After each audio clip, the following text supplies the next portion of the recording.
It is in these grounds that majority of those who join campus get to experience university life. Many young men passing through university are faced with different issues and challenges on a daily basis, and these experiences go on to shape their outlooks on life. You feel like you need to prove yourself to be good enough to fit into the typical male description. So in most time, I will feel left behind in everything I was doing. I think that is what I can term as a challenge that I faced most. My parents were not able to pay my school fee when I was transitioning to the second year. I would say it's financial crisis. I had to look for a long-term thing. I started learning photography and videography, and that is what has kept me through.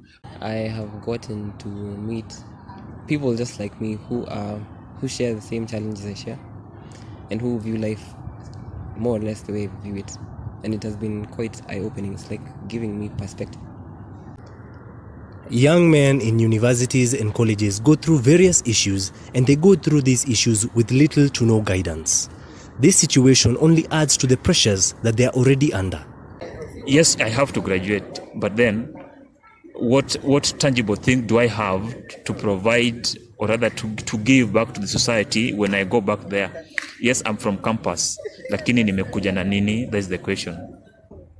Let a man be and figure his own path out. Stop giving him a map and telling him you have to have reached this. It's okay to be challenged, but also don't put too much pressure, because you might end up getting too depressed trying to fit into people's standards and expectations.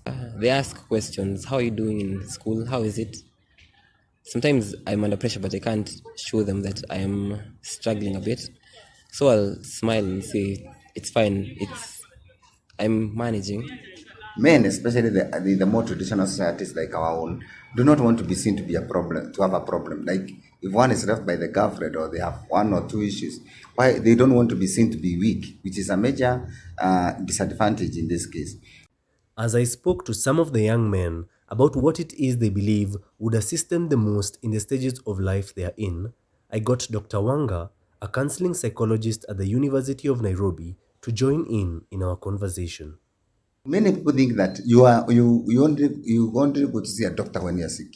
But you see, counseling and helping is not just about sicknesses. It's seeking guidance on several aspects. It's seeking counseling and help because one is in difficulty. What I will say, if I get right now, will push me from this level to the next level is support. I would say support in terms of finance and idea. I would actually like to be introduced to people in my area of expertise. One major thing they can do is look for information.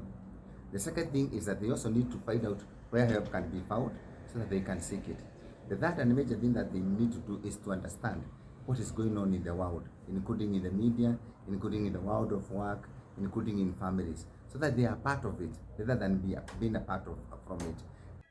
I would have liked it if our university had stronger student societies. Like you say, it is true. These groups also need a lot of the aspect of psychological well-being so that they can link the psychological well-being to the needs of the young people. Allowing men basically to speak up and be comfortable with their feelings, because we get a lot of men are depressed, but since we are in a society that tells men speaking out, crying, being vulnerable is a sign of weakness, then men are left in the pits. Those are just some of the challenges these young men go through on a daily basis, not only as they transition through university, but also into society. The best approach is a multifaceted approach. We need a multidimensional approach. We need the teachers and the counselors to work together. We also need the parents. We need the media. We need these people to be talked to by someone else. We need the religious organizations and other groups out there to be talking to the young people. It is up to you and me to create a conducive environment for these young men to talk about their issues and find effective solutions to said issues. There is need for proactive change. Reporting for Frenzy TV, I am Kamunya Mwangi, Nairobi, Kenya.